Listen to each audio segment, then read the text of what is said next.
everyone taking to Zoom, of course, it seems right now, as we're all working from home, talking to friends and family maybe, or doing your business even through Zooms or some meetings. Lance Whitney with me here to talk about the security concerns with Zoom and what they're doing about it to help out at this time right now. So Lance, talk a little bit about the updates and what people can expect.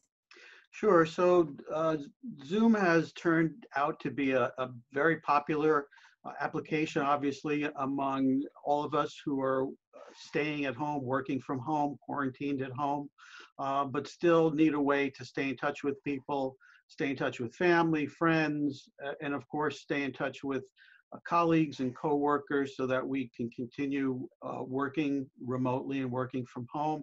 The problem is that I don't think the folks at Zoom were quite prepared for this type of onslaught and deluge of users. So their application does have, or did have certainly, a number of security flaws and weaknesses that created some trouble for people.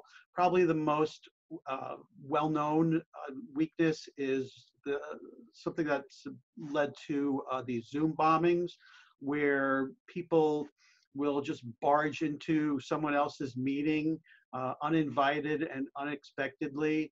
And the problem here is, in addition to being uninvited, they will use the opportunity to play around with the meeting participants, in some cases using profanity, or in other cases showing pornography. For whatever reason people do this, that's been one of the downfalls of Zoom. So the folks at Zoom have been gradually updating the software and adding more security features to better ensure that your meetings are private and are more secure. And what they did recently is they came out with version 5.0 of the Zoom application. So it's a good idea for anyone who uses Zoom to open the application, whether you're using it on your computer or you're using it on a mobile device, and just make sure that you're running the latest version, the latest 5.0 version, because that will give you certain security options that were not available in the previous versions. Okay, so and it's good to know with as many people as are taking to Zoom, Lance, that they are making these updates. So talk a little bit more, though, expand on when people are taking to Zoom for these meetings. What can they do to best secure their space here? Sure. So there are a number of options that are available in Zoom. Some of them now are turned on by default. Some of them are options that you have to manually tweak or configure or enable. So one piece of advice that's good to keep in mind is to always use a meeting password. Whoever you're meeting with, whether it's coworkers or colleagues or just friends or family, you want to use a meeting password so that only someone who has the actual meeting link or knows the password can join the meeting. So the idea, obviously, is that uninvited guests who don't have the password can't join the meeting. So that's one piece of advice. Another piece of advice is to enable what they call a waiting room feature. So this is something I believe that's also turned on by default. What the waiting room does is that it does not, no one can actually join a meeting just without the host's permission. So what happens is when people join a meeting, they are deposited in this virtual waiting room, and then it's up to the host to review each person who wants to participate in the meeting, and then selectively the host can allow each person to join. So that's another way to guard against uninvited guests from barging into a meeting.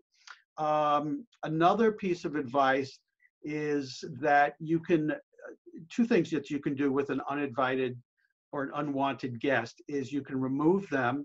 So there's an option in Zoom where you can click on somebody and remove them from the meeting. Even better in some cases is you can report this person.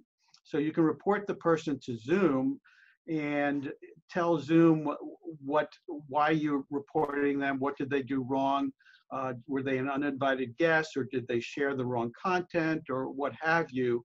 And the implication or the assumption is that Zoom will investigate, and if warranted, will kick this person off the service so that they can't use it again. Another piece of advice that's good to know is that you can lock the meeting. So after all of the regular participants show up, you can lock the meeting so that at that point, nobody else can get in without your permission. So that's always a good thing to do with any type of Zoom meeting that you have.